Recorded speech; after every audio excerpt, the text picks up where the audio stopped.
La guerre aérienne et navale des États-Unis et Israël contre l'Iran, opération Epic Fury, lancée le 28 février, continue intensément, frappes massives sur des sites nucléaires, missiles, bases IRG-C, marine iranienne, etc.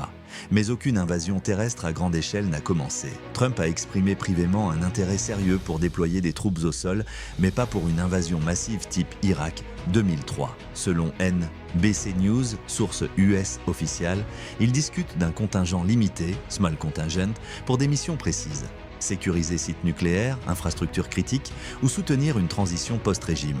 Pas de décision formelle ni d'ordre donné. Publiquement, Trump a qualifié l'idée d'invasion terrestre de « waste of time », perte de temps, affirmant que l'Iran a déjà perdu sa marine et beaucoup de capacités et que les frappes suffisent pour l'instant. Il a dit « never say never » mais penche pour éviter un bourbier.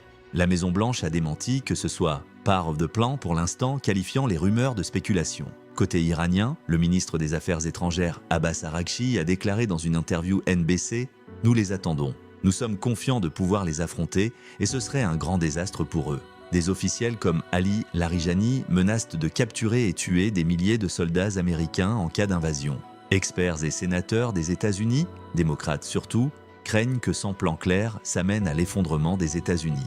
Mais le Pentagone et les analystes soulignent les risques énormes. Terrain montagneux, Zagros, IRG-C, guérilla potentielle, coup et rappel de la guerre de Vietnam et l'Irak. La guerre est déjà très chaude, environ 8 jours, avec escalade régionale, frappes iraniennes sur plusieurs bases américaines dans le Golfe, proxy, etc. Mais l'invasion terrestre reste au stade des discussions privées et spéculations. Trump mise sur les bombardements prolongés, l'effondrement interne plutôt qu'occupation classique.